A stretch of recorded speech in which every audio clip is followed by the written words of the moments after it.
Ito na yon. This is it! Game 7 of a lifetime. The last and final game. The final game here in Saudi Arabia, Riyadh, for the Esports World Cup MSC 2024. The streak, the undefeated streak ng SRG, ang makabagong bida sa mundo ng MLBB Esports, kalaban ang Giants, kalaban ang halos 2 taon nang nangunguna sa balota, Falcons, AP Bren. Huling laban, Chantel, Eve. Nasa kamay ng idol ng mga kids. Tiwala sa iba tayo dito. Tiwala tayo. Tiwala lang tayo dito sa idol ng mga kids. Medyo kinabahan tayo dun sa hero, pero baka ito ang huling baraha. Ito na ba? Ay, naalala mo yung combo ng Zaman Force tapos yung Eve, Ay, oo Real nga. World Manipulation? Ibig- Binalik ba? Binalik ba? Ito na yata yun. Pero feeling ko napaka-importante dito na magiging role talaga ni Flap TZ tsaka ni Ogwen, kasi sa kanila manggagaling yung bago mailatag yung mga yun eh. Oo, kailangan in the zone work. Oo. O, diba? In the zone Hindi sa work. Ano? In the zone work. Naririnig ko yun eh. Hindi ko alam kung SB19 yun. But anyways, mema lang yun. Ang gusto ko lang sabihin, kailangan in the zone. Doon ka dapat lumaban sa loob ng mga zone na yun. Sa loob ng Zaman Force, sa loob ng Real World Manipulation. Pag wala ka sa zone na yun, delikado. Tagilid ang Vapor. Ay! Okay. Ano lang yun, Mora Fox. So, Ang problema ko dito, ate mo, ano problema mo? pag nag-Zaman Force kasi dito si Marco, hihilain siya ni Cram. Favorite niya na yung Ruby eh. Oo nga pala. Tsaka pwede siyang ano dito, pwede nang pigilan. Oy, wait lang hindi yata mapipigilan. Kyle, okay Kyle, 4 blades? 4 blades blades? muna. Oo. Wala pang 5. Walang pang 5. 4 lang. Kalmado muna. Kalma lang, pinakasarap lang. Eto guys, kami naman ay nagsasabi lang ng aming mga nararamdaman at opinion. May tiwala naman tayo dyan, ate mo Yan. Shans. Kasi kanina nakita naman natin na talagang inilaban ng Falcons Heavy Brand para ma-extend yung ating serye. Hindi ko inakala, Game 7, ate mo Chantel, nangyari. Oh, first blood talaga yun, kaya tayo nanalo eh. Tapos, buti na lang, hindi na first blood kanina eh, no? Oh, kung nagkabaliktad yun, snowball din kasi Snowball. talaga yung SRG. Snowball Gaming, link na to ni Kyle TZ. Ang sinabi natin 2 years ago, 2022, ang tagapagmana ng tusok. Mukhang nasa kanya na talaga ang tusok blade. Hindi nalasit. Nalasit pa ni Segi. Hindi na makapag-contest. Tsaka siguro dito para sa ng SRG, alam nila na nag-buff muna dito si Kyle TZ. At ang kinagandaan is no information na purple pala yung inuna. So siguro para dito sa Falcons Heavy Brand, they're more focused on getting the jungle first. Kailangan mauna muna sa farming, sa laning. Mamaya na lang daw yung mga objective. Yung late game dito, medyo pumapabor ako sa lineup ng Falcon sa ating mo Chantel. Ang hirap makapush niyan. May Eve. Ang hirap uliin. Wala kasing pang pasok dito yung SRG, oh. Oo. Walang pang entry. Ang entry point lang nila dito yung Roger. Yung Eve parang kaya kahit pa paano ma-withstand dyan, eh, no? Kaya siguro kailangan mauna din talaga dito si Flap para merong konting pwestuhan ba. Onting init. Oo, wait lang, sabay top lane Zaman Force coming in. Babanatan si Super Marco dito sa Super Marco. Makakapag-chrono dash out lang. Poke lang yung nangyari doon. Alam din dito na side ng SRG na delikado. Since final game na nga to, ayaw mo na magkaroon ka ng pagkakamali na pagsisisihan mo. Bawal talaga. Alam mo, nararamdaman ko yung kabog ng bawat puso na nanunood sa Pilipinas. Nararamdaman ko may nanunood sa mga smart TV nila na nakatayo na. May nanunood sa mga smartphone nila. May nanunood sa mga PC nila. May mga naka-Discord. Ano pa yan? May mga Watch party! Watch party pa yan. Nararamdaman ko maging yung mga mga watch party streamers. Nararamdaman ko na ang tunog ng kanilang mga puso. Dug-dug. Dugdug. Dug-dug-dug-dug-dug. May beat. May beat pala. Tsaka, shoutout din sa mga nanonood dyan na pasulyap-sulyap ang gawa ng kaba. Yung parang ayaw manood pero sumisili pa rin. Kung akala nyo kayo lang kinakabahan, huwag kayo maglala. Tayong lahat. Tayong lahat kinakabahan. Alam mo, sinadjust natin dito kay Papa Pew Paramis, no? Pero sabi niya, hindi. Eve na to. Yun nga lang, nawala sa idea ko, Ate Chantel. Pwede rin pala nakawin ni Stormy yung ultimate ng Eve kahit pa paano. Lalabanan talaga nila to. Naku po, medyo delix to Delix B. Eto na, Ate Chantel. The Turtle. Nag-aabangan muna ang mga players natin dito. Nakikita mo na mga tao sa venue. Pero yung damage output dito ng FCAP, goods din eh. Ang nagpa-feeling ko nagpaiba lang dito yung Alpha. Kasi may damage yung Alpha. Ayan oh, mapapanish ka niyan. Kapag lumapit ka, Yaps will take the first blood. At nagkadabugan na. Tempest of Blade sinako dito. Sikis will take down Flap Dizzy. At ayun yung ultimate Pew. Nilapitan si Pew dito. Medyo makunat ang SRG. Tatlo ang nawala. Papasok si Kyle. Kyle will manage to take one. Pero naglalakad siya. Meron pa siya manliba dito. Mahabol pa siya ni Nakram. Kyle makapag-dash out. Yatap ata si Kyle, pare. Oh, wala na siya patakas. Patakas. Tignan natin. Tempest of Blades. Sa bandang loob, wala ng Tempest of Blades. Apat in total ang nawala sa FCAP. At dahil dyan, doon lumamang ang side ng SRG. Pero sa side naman dito ng side ng Falcons sa Ibibren, nakapag-split push naman si Super Marco. So kailangan nila kapitan dito ang final slash sa may bottom lane. Makakabawi si Cram na makakulat na yung balik buhay para mabaliktad pa yata, Regine! Nabaliktad nga, alam natin problema talaga yung Ruby na yan eh. Favorite niya ng Shamali. Yun talaga yun. Ano yung tawag natin dyan kanina? The momentum stopper. At in-stop ang momentum. Pero mamanatan, buhay pa rin si Cram. Tignan natin, Kyle, naku mamamatay ata agad. Patay agad! Oh no! Tatlo ang wala sa FCAP SRG. Tuloy-tuloy ang arangkada sa bottom side. Nako, parang nahihirapan ngayon. Kailangan, kung ikaw Falcons sa Ibibren, kailangan mo muna kumalma. Kailangan munang kumalma kung kailan papasok. At Patay si medyo Pew. naratel yata. Idol ng mga kids ay lumalaban pa rin. Malalim, masyadong malalim. Okay, alright, okay. Oh, kalma. Baby, kalma. Pinapakalma lang. Kaya rin naman idol siya ng mga kids. That is the punish na gagawin ng FCAP sa pagiging malalim masyado ng SRG. Pero kailangan pa rin mag-ingat kasi kamunti ka na si Pew doon. O, nakita natin dito, para sa side ng SRG, sila din medyo umaasim. So kapag may mga asing moments, alam na Falcons sa Ibibren ang gagawin sa mga moments na yon. Pero so far, things are looking good para dito sa side ng SRG. Pagdating sa team fight, nauuna din sila. At napaka-aggressive nila. Kailangan may pumigil dito kay Cram. Kailangan na kailangan talaga. Tingnan natin paano mapipigilan si Cram. Yun yung talaga pinaka-problema nila. Yung Ruby last pick. Yun talaga, Ate Mo Chantel, ang aking Ayun na naman, oh. condition dito. Naaurahan kasi si Flap TC. Sabi natin dito, ang bola ay na kay Flap TC. Kailangan maging maganda yung positioning para mailatag yung swimming pool ni Kuya Pew dito. Kaso nga lang, laging nang kakalwit si Kuya Cram. Oo, yun talaga eh. Cram, Mr. Mark, yung kanyang journey dito bilang alam ko ano to eh, independent na agad si Cram simula nung teenage years Oo. pa lang niya. At dahil dito sa Ruby pick na to, pwede niyang mapigilan ang pag-arangkada ng FCAP at pwedeng siya pa mismo ang makakuha ng kampyonato.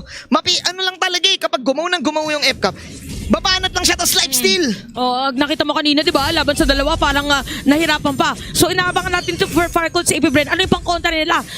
Yung item hindi pa natin nakikita. So glowing one, dominance eyes, lahat na mga pwede para dito kay Cram. Yun nga lang si Kais, meron ng blood wings. Oh, blood wings yun, 'di ba? Oo. Yung pakpak. Yung pakpak. At libreng turtle para sa SRG. 3K ang kalamangan ng SRG. Maganda ang sustain nila dito. Napakaganda. This is an alpha. May heal ka nung Minotaur. At meron ka pang extra life steal mula kay Cram. Oo nga pala. Nasa the Oasis na rin si Minotaur. Oh. At saka yung ano dito, yung kay Innocent din, yung hero niya rin mismo ay mabilis din na bumabalik yung buhay. So may kita natin ngayon kaya naman para sa ng SRG, sila talaga yung very aggressive. Lalaban nila to. Willing silang lumaban dito. Ano, slash? Okay, Pompiang. Nilabas ni Marco. Na kay Super Marco ngayon. Ang bola, masasabi ko Chantel kasi hindi ganun ka nag-snowball si Kyle. Naging ready dito ang SRG. Open ang link, remember. Open ang link. Pero ang ginawa nila, binigay nila ang link. Ibig sabihin, G silang sumagot. Tsaka parang ginaya din nila dito yung pinaka rotation, ay hindi, FCAP kanina. pinaka pagkuha ng mga heroes. Oo, kasi Sabi nga ng panel natin, parang basically the same yung naging hero composition, yung first 3 picks rather, dito na SRG. ang anong dito, sino pang shred mo dito kay Ruby? Oo nga, actually kahit kay si Kais, Oo. kailangan talaga maganda yung position dito ni Few. Tingnan mo kapag nag-ulti pa si Pew, madali lang din pala siyang mahuli. Sinasabi natin walang papasok pero yung Ruby nga pala may flicker yan eh. O pero yung dumiretso nga. Ang Ruby ay isang, excuse me po, padaan po. Parang gano'n kasimple nun eh. Pwede niyang lagpasan lahat. Bago ang ihip ng hangin kanina, for 6 games na nakikita natin, it was all out Falcons AP Bren in the early game. Pero ngayon, masasabi ko na lamang ang SRG kay 3K lang yan. It's really hard right now for FCAP to get a pick off kasi yun sana ang gusto nilang mangyari. Get the pick, use the Therese the penalty zone, use the sweep na meron yung Arlot, and then get the burst na gusto nila, make space for Super Marco to farm. But the problem right now for SRG, masyado lang talaga din silang makunat. Plus yung damage output nila dito, Chantel, Grabe. kayang tumapat yung alpha damage. Akala mo walang ganap yan, pero kapag nilapitan mo yan, mangangati ka talaga. Oo, at saka nangyari dito para si Cram na rin yung taga-setup play talaga nila. Tapos yung pang counter set nila. Hirap Pero na wait ito. lang, ito na yung Lord. Masasecure din ba ko contest ng SRG? Ay, ng Falcon CP Bren. Libreng Lord. Ang koponan from Malaysia ay maghihintay na ngayon sa Lord na ito. Chantel, remember, hindi pa basag yung tower sa gitna ng SRG. Oo nga pala. Ang pinaka-importanting tore sa mundo ng MLBB. Oo, kasi yung purple buff na tinatawag na blue Oo. ay actually mas mahihirapan pala dito si Kyle TZ. Nakalimutan na natin yung minigame. Ling nga pala yung gamit dito ni Kyle TZ. Okay. Lalaban na lang ngayon ng Conceal. Naglaban na lang sila. Gera na daw to. Upcoming knock-up is real. my G. Yun yung Crab Ultimate. Spew. Nag-ultimate na rin. Nagamit na yung Lord ng Revelation. Doon sa may kita, press view is gonna be down. Habang si Cram dire-diretso lang. Ito. Hinahabol yung mga players ni Stormy. Ginamit na yung flicker para mas mapaliin pa. Patay si Marco. Double kill pa rin dito kay Cram. Super Marco na mapaligiran na naabot ng players ng SRG. Double kill para kay Cram. Ang tanong ngayon, double ba to, Chantel? Kasi 30 seconds na palang wala si Super Marco. Basag dito yung Tore. May sabog pa naman to. At level 1 Lord. Meron pa Lord Meron pa Lord sa may bottom lane. Oh my God. Pili ko masira yung Torre dito sa may bottom lane. But since this is the first Lord, kailangan makapitalize to ng SRG. Roger to, Chantel. Roger to. Unti-unti lang sinisira dito yung Torre. Nandito si View, pero wala siyang ultimate. Tingnan natin. Duo maiiwan dito. Mababurst down ba dito si Flat Easy? Binababa niya lang dito. Penalty zone. Patay. Cram will take the kill. Si Open ay nandito na din. Desperate movements. Wala si Innocent. Pero buhay pa rin ang apat dito sa F. Buhay pa rin ang apat sa SRG. Magbaback lang muna sila. At wala na rin si Kyle. That is the first Lord of the game. Ganon kahirap ang Falcons AP Bren. SRG. Klarong-klaro. Na lamang. Emphasize lang natin kung bakit napaka-importante na nabanggit na First Lord pa lang yun. Kasi most of the time pag First Lord, Kaya i-dip. nadedepensahan na walang nasisira. Pero dito sa SRG, kamuntikan na nilang matapos yung laban. Ngayon, ito yung nagiging struggle kasi para sa mga players ng Falcon CP Bren. Lahat ng mga players dito ng SRG, kaya nilang pumasok kahit hindi sila nag-aantayan. Even yung Alpha dito, alam niya na kahit sino, tatalon din pag pumasok siya. Ay, ang tapatan no? Oo. Kahit sinong tumalon, lalabanan nila kasi nga Ruby to, tas Alpha to, yung sustain, napakalupit. Narinig mo nga kung nandito kayo sa venue, kumakanta na ang fans ng Selangor Red Giants. Kumakanta na ang Malaysia. Grabe yung story dito ng Malaysia. Again, first time nila na makapasok sa Grand Finals. First time undefeated nung regular Yes. season nila. Games lang yung mga natalo nila nung playoffs. 4-2 ang naging score nila nun. And now, proving to everyone na kaya nilang pumalag. It's been a while na nakita natin na umangat ang kanilang region. Tama. Sa mundo ng mga canon MLBB tournaments. Last time na nakita ko sila na finals ay SEA Games pa sa Sobrang Cambodia. tagal na. Hindi pa yun part ng mga M-Series ha. Okay, so ano dito, kahit ilan sa mga players at look at that, si Ogwen nakakuha na nila. At ito na nga, yata, SRG, kinukuha na rin dito yung Lord. At dahil kulang ang Falcon Safety Bren, walang contest, walang sisilip, panibagong kapit na naman sa pagdepensa.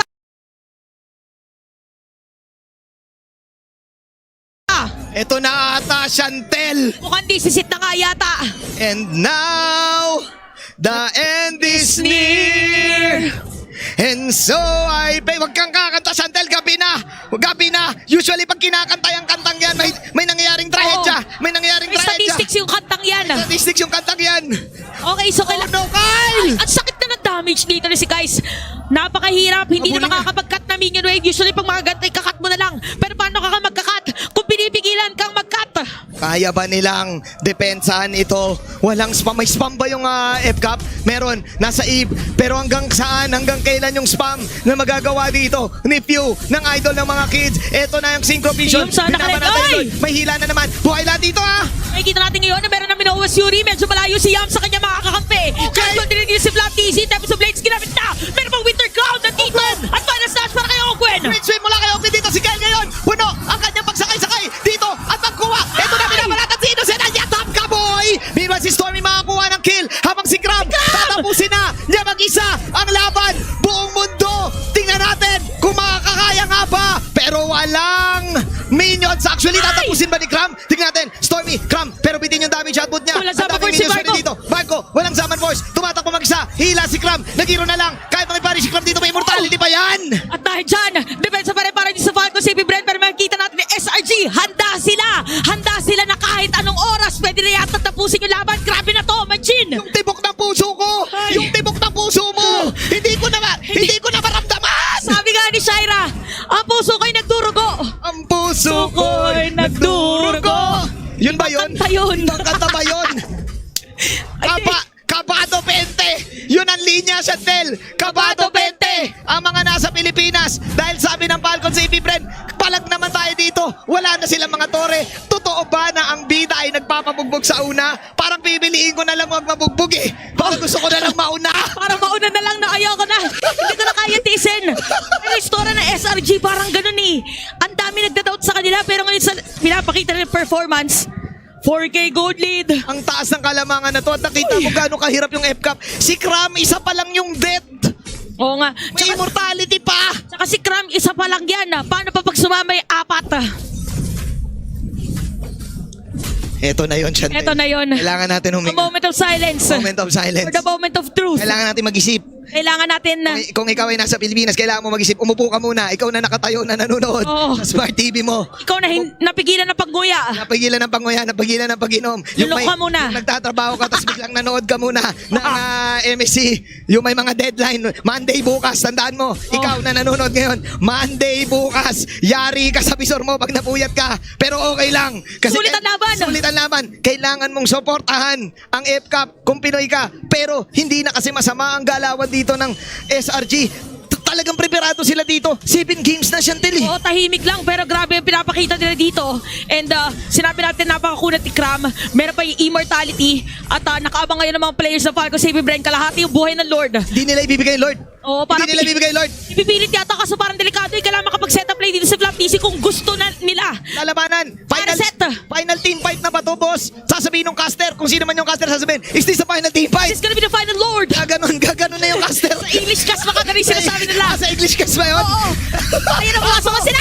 Ito na, real world manipulation. If yun, napakaganda ng pwesto. Real world manipulation. This is Stormy. Nagkabaliwan na. Tingnan natin. Makakapag-count si Pew dito. Wala si Black Daisy. At nako, wala na rin si Pew. Pero makakinig Super Marco dito. Super Marco, ginagawa lahat. At nako po, si Innocent ay nandun na din. Ogwen tumatakbo na mag-isa. Tingnan natin. At mukhang matatapos na ang laban. Buong mundo ay nakasubaybay na sa simula ng pagbabago ng storya. Iba na ang ating mga bida. Ang bagong kampyon mula Malaysia, Selangor Red Giants! History! For the first time in MLBB history, the redemption arc mula kay Arc, finally, naging kampyon ang Malaysia. At kita rin natin yung mga manlalaro na sila Innocent, na sila